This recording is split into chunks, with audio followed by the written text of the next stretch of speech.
आप भोजन करना है। आपने भोजन कर लिया। उसने कहा सोना है, आप सो लिए। चींटी में और गाय में और मनुष्य में क्या अंतर रह गया? क्योंकि भोजन तो चिड़िया को मिल जाता है।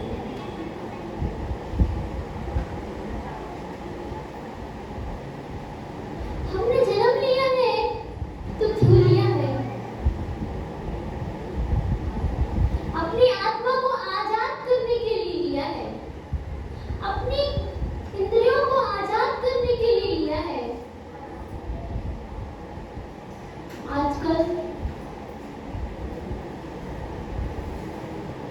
छोटे 2 साल के बच्चे भी होते हैं तो माँ का हाथ छोड़ते हैं, उंगली पकड़ना नहीं चाहते हैं, आजाद होना चाहते हैं।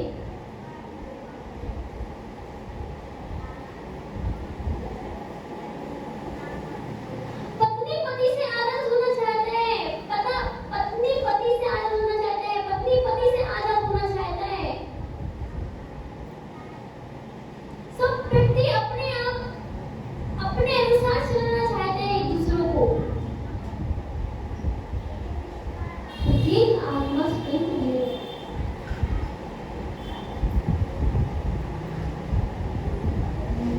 यही आत्मा आपका मोक्ष जाने का कारण है।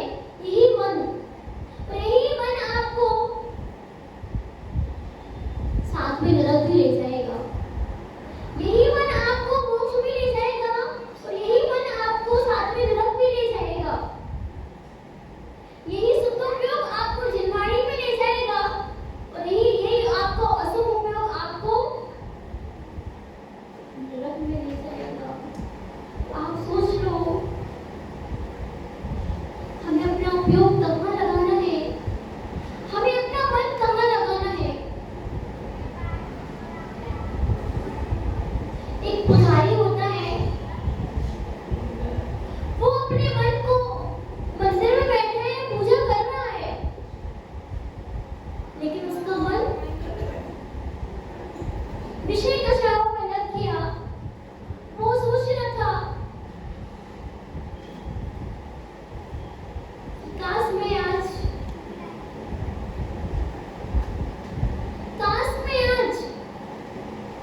क्या करूं? वो स्त्री मुझे मिल जाती। और वो वेश्यागमन कर रही है, जो स्त्री वो चिंतन कर रही है कि काश आज मुझे भगवान के दर्शन मिल जाते, काश आज मैं भगवान की भक्ति कर पाती तो मुझे ऐसे कर्म नहीं करना पड़ता। और वही पुजारी जो भगवान के मंदिर पूजन कर पाठ करने मिल रहे हैं उसको, और वो चिंतन कर रहा है कि वो मुझे स्त्री मिल जाती। अब बताओ, भाव भाव का परिणमन है और भाव भाव का खेल है।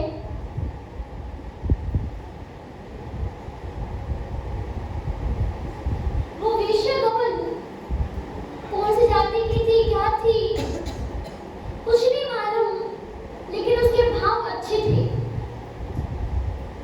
भाव अच्छे होने के कारण उसने देव पर्याय को प्राप्त कर लिया। जब वो दोनों का मरण हुआ तो यमराज भी कंफ्यूजन हो गए।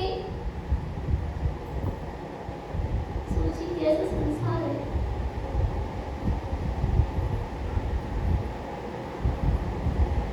पुजारी कहाँ गया? नरक में। और वो जो चिंतन कर रही थी, काश मुझे भी भगवान के दर्शन मिल जाते। वो मेरा चिंतन कर रहा था कि काश मुझे भगवान के ऊपर फूल चढ़ाने मिल जाता। वो बंधन चिंतन कर रहा था पेड़ में बैठे बैठे, काश मुझे मुनिराज के आहार दान लेने को मिल जाता।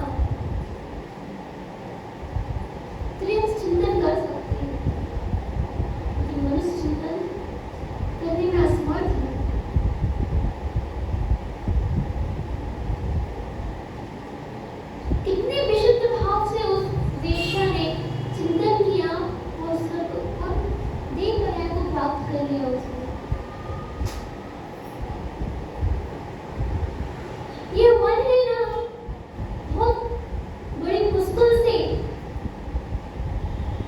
अनंत काल के बाद मिला है।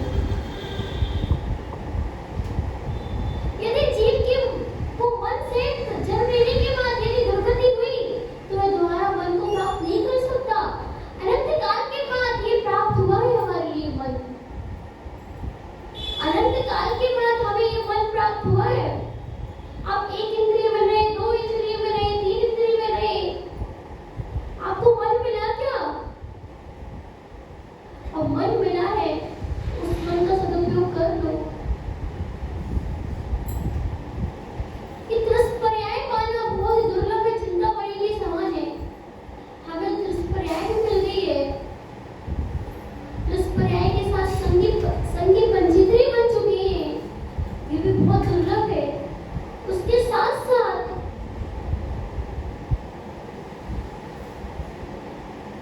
हमें जैन धर्म मिल गया। अत्यंत दुर्लभता की बात है। कोई पुण्य कर्म का उदय किया होगा हमने, जो हमें जैन पर्याय मिल गई, जैन धर्म मिल गया। उससे भी और भी गुरु की वाणी सुन ली होगी, धर्म क्रिया कर ली होगी, हमें भगवान का दर्शन मिल रहा है। और अत्यंत श्रवण कर्म भक्ति में पुण्य कर्म को उदय कर लिया होगा, जो आपको भगवान का शास्त्रों का श्रवण करने मिल रहा है, गुरुओं की वाणी को श्रवण करने के लिए मिल रहा है। आपकी इंदौर नगर में आप इतनी बुद्धिशाली हो कि 13 चतुर्मास, कितने चतुर्मास, 19 चतुर्मास हो रहे हैं। आप इतने ऐसे धर्मनगरी में रह रहे हो, इंदौर की धर्मनगरी में। इस कोने में देखो तो मुनिनाथ, उस कोने में देखो तो मुनिनाथ, यहाँ जाओ तो मुनिनाथ, वहाँ जाओ तो मुनिनाथ। कितना पुण्य कर्म आपने किया होगा। आपको गुरुओं की भाषा का श्रवण करने मिल रहा है।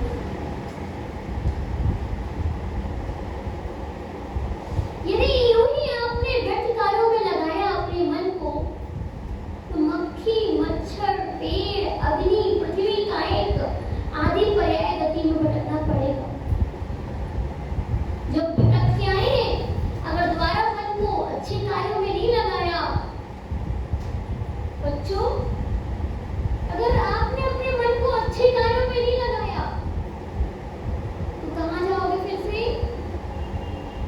देखो कितने यहाँ के बच्चे इतने संस्कारी हैं कि कल हमने बोला आप लोग पूजा करने आना है। देखो छोटे छोटे बच्चे बताओ पूजा करने के लिए आ गए, इतने अनुशासित। और इसका अनुशासन का श्रेय रीना भाभी को दिया जाएगा। आप लोगों को सम्मान करना चाहिए, जो छोटे छोटे बच्चों को इतना आगे बढ़ाने में इनका योगदान है। यहाँ दीदी आगे बढ़ा रही है महिलाओं को। बस एक ही कमी है, एक ही कमी है इस मंदिर में। वो कमी आपको बता दे रहे हैं, बुरा नहीं मानना, कि भैया लोगों को भी आगे बढ़ना चाहिए। बच्ची को आगे बढ़ाने में रीना दीदी और एक दो लोग और हैं, और भाभियों को आगे बढ़ाने में दीदी है।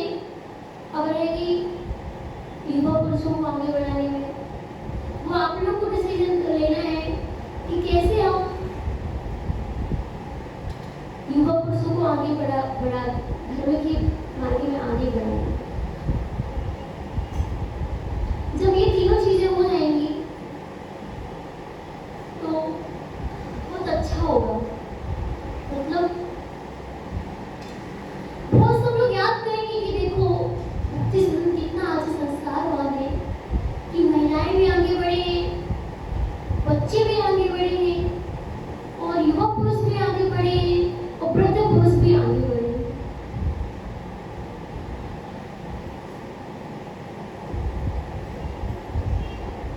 हमने अनंत काल तक वेदना भोगी है।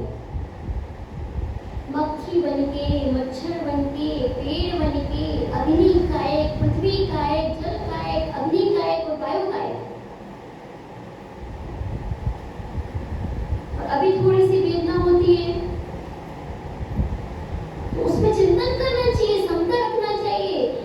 तो कुछ नहीं हुआ है, हम वेदना भोग के आए हैं, अभी तो कुछ वेदना नहीं है।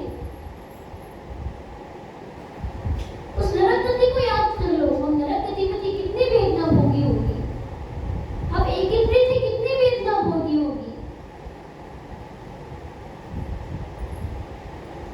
हमें अग्नि काय के द्वारा जलाया गया, हमें पृथ्वी काय के द्वारा कूदा गया, जल काय के द्वारा बहाया गया, अग्नि काय के द्वारा जलाया गया, वायु काय के द्वारा चलाया गया। पंखा चला रहा कितने सीखना, वनस्पति के द्वारा तोड़ा गया, कितनी वेदना सही है हमने। अभी तो कुछ नहीं है, थोड़ा सा दुख होता है, अरे भगवान ने सबसे ज्यादा दुख हमें ही को दिया है, बोलते ना। साथ जो अच्छाई होती है मैंने ये काम किया है, और जब बुराई होती है तो भगवान के ऊपर छोड़ देते हो, भगवान तुमने ऐसा क्यों किया, हमारे साथ ही बुरा क्यों करते हो। बुराई होती तो भगवान को दोष नहीं लगते, और अच्छाई होती हो तो अपने आप को श्रेष्ठ मानते हो। अरे मैंने 10th क्लास पास की, मैंने 12th क्लास, मैंने डॉक्टरी निकाल ली, मैंने अपने दम पे, उसमें भी भगवान को श्रेय दो। भगवान आपके आशीर्वाद से मैंने क्वालिफाई किया, भगवान आपके आशीर्वाद से सब कुछ अच्छा हुआ है। जब बुरे काम होते तो भगवान कहता, भगवान आपके कारण ऐसा हुआ, आपके कारण दुर्घटना हुई है, और जब अच्छा होता तो मैंने प्राप्त किया, बोलते हो नहीं सभी लोग। तो भैया मन को संभाल के रखो तो सदगति प्राप्त होगी। मन ही है तो जो बदलता है, मन ही है जो बदलता है। आप इधर ये ध्यान कर रहे हो, अगर मन की समझना है तो आप कहाँ पहुंच जाओगे, मन के माध्यम से दिल्ली, मुंबई, कोलकाता आदि।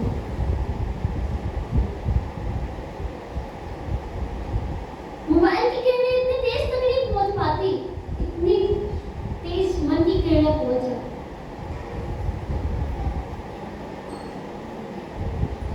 अगर आप किसी को शुद्ध वर्णनाएं दोगे, शुभ शुभ बोलोगे तो उस व्यक्ति का शुभ होगा, और अगर आप किसी को अशुभ बोलोगे तो उस व्यक्ति का अशुभ होगा। तो क्यों ना हम किसी के लिए शुभ शुभ ही बोले। अगर कोई व्यक्ति बुरा भी कर रहा है तो भी बोलो भैया बहुत अच्छा काम किया, तो उस व्यक्ति का मोटिवेट बढ़ेगा, अरे इसने मुझे अच्छा किया, मैंने गलत भी किया फिर भी इतना अच्छा हो रहा, तो व्यक्ति और आगे बढ़ेगा। आप बच्चों आए हैं उनको शाबाशी दो, बहुत अच्छा काम किया बच्चों आपने, बहुत उनका सम्मान करो, तो बच्चे में एक आएगा कि अरे आज मेरा सम्मान हुआ था, आप मुझे मंदिर रोज जाना चाहिए, बोलेंगे कि नहीं, रोज जाना चाहिए मुझे मंदिर। ऐसी पुरानी की टेक्निक है किसी को आगे बढ़ाना। जो व्यक्ति मंदिर नहीं आता है, अगर एक दिन मंदिर आ गया उसका सम्मान करो, अरे आज तो बहुत अच्छा काम किया, आज मंदिर आ गया, तो धीरे धीरे वो व्यक्ति रोज मंदिर आना चाहेगा। अरे आज मेरा सम्मान हुआ था, एक दिन आने से मेरा इतना सम्मान हुआ, अगर मैं रोज आया तो कितना सम्मान होगा। ये सम्यक दृष्टि का लक्षण है। क्या है? सम्यक दृष्टि का लक्षण है। सम्यक दर्शन का अंग है किसी को आगे बढ़ाना।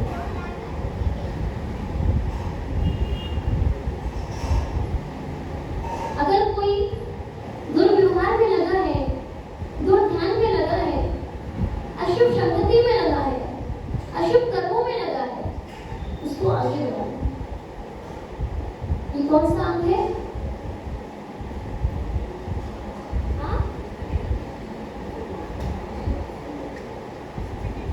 भावना तो करनी करना चाहिए। स्थिति करो। कौन सा अंग है? स्थिति करो। तभी आप समय दृष्टि लगाओ, जनरेशन की प्रभावना में भी लगाओ अपने। प्रत्येक व्यक्ति का कर्तव्य है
रखा चौका लगाने,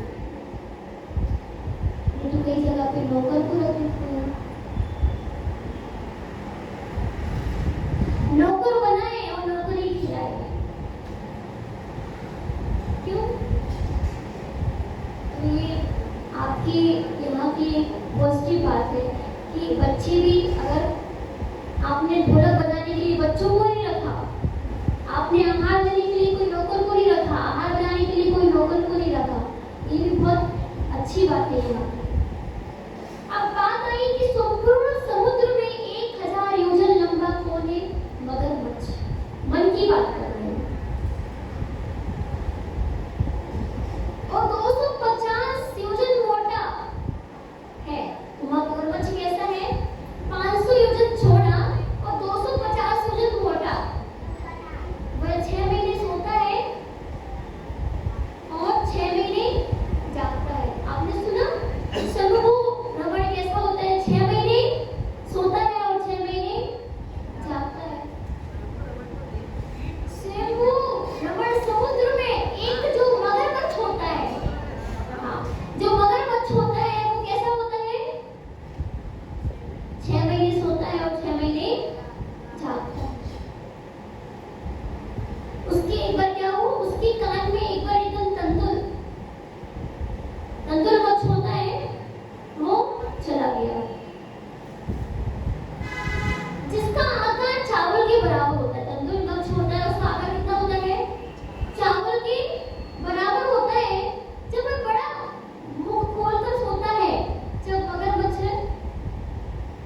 बड़ा जो मगरमच्छ होता है ना, 500 योजन चौड़ा और 250 योजन मोटा, जब वो मुंह खोल के सोता है तो उसके अंदर बहुत सारी मछलियां प्रवेश कर लेती है, यूं ही आ जाती है।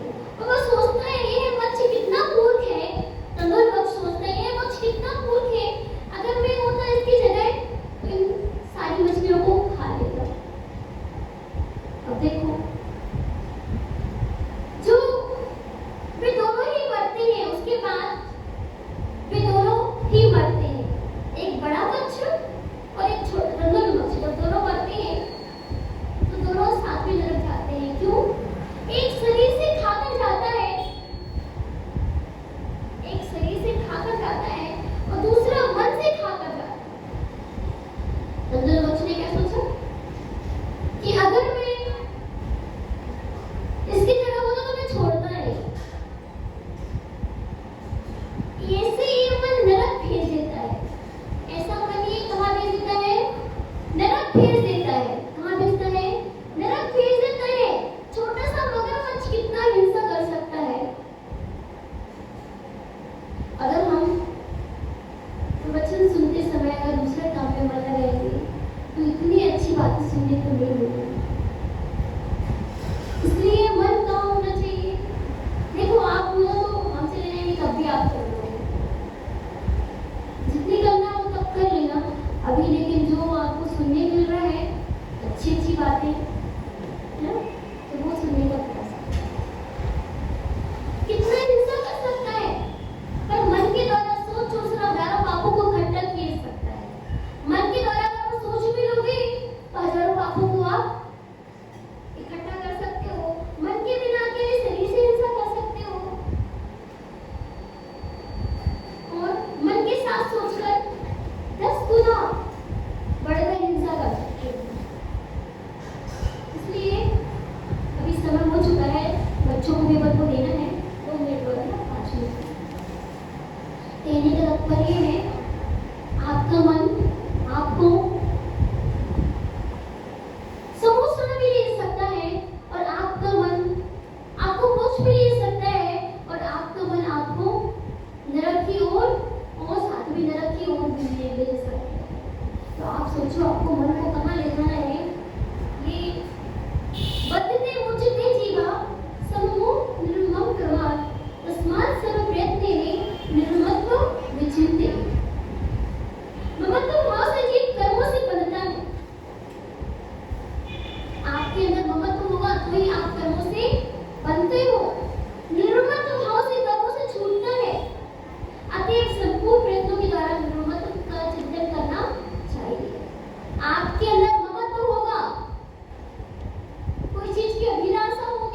जब मेरापन का भाव निकल जाता है तो मुक्ति को पा लेते हैं।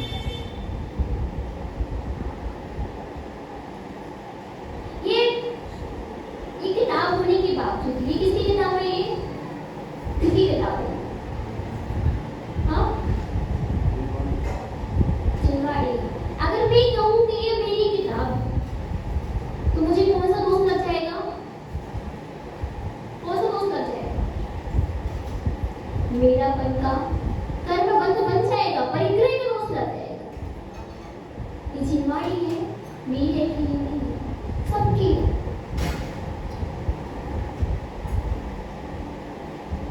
साधु के पास जो कुछ भी रहता है, उसके पास रहते हुए भी नहीं रहता है। क्यों?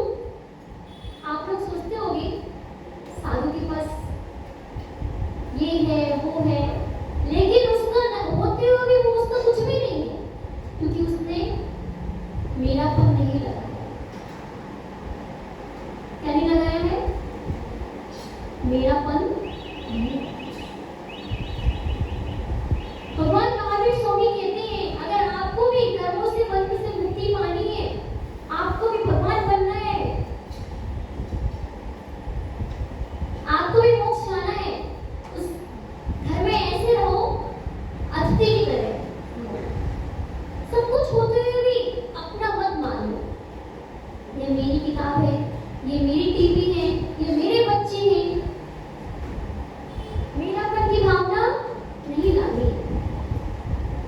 ममत्व के कारण ही ये जीव दुखी होता है। मेरे पुत्र को कष्ट हुआ, मेरी पुत्री को कष्ट हुआ, मेरे शरीर को कष्ट हुआ। आपने ममत्व रखा इसलिए आपको कष्ट हो रहा है। आपने ममत्व रखा अपने शरीर से इसलिए आपको कष्ट हो रहा है। मान लो साधु लोग होते हैं, कितना बिहारी करते सुबह के लिए 13 किलोमीटर से करते हैं। आपके अंदर भी वही शक्ति है और साधु के अंदर भी वही शक्ति है। आप 1 किलोमीटर चलोगे और आप थक जाओगे। क्यों?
बुलाता है।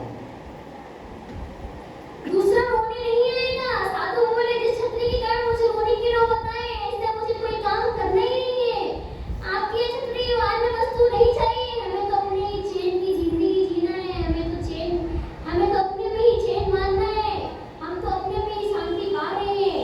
मुझे इधर उधर की चीजें नहीं चाहिए, इसलिए हमें प्रयत्न करके अपने आत्म महत्व में चिंतन करना चाहिए। वही चीज स्त्री को धन वैभव वस्तु देह भाव मोटरसाइकिल आदि किन किन वस्तुओं को ये जीव अपनाता है, इन सबको जब अपनाना छोड़ देगा हम कर्मों से भी मुक्ति पा लेंगे और हम एक दिन हम मोक्ष की ओर अग्रसर हो जाएंगे। जरूर जिनवाणी माता की अगर बच्चों को पूजन करवाना है, कौन करवाएगा बच्चों को पूजन? हे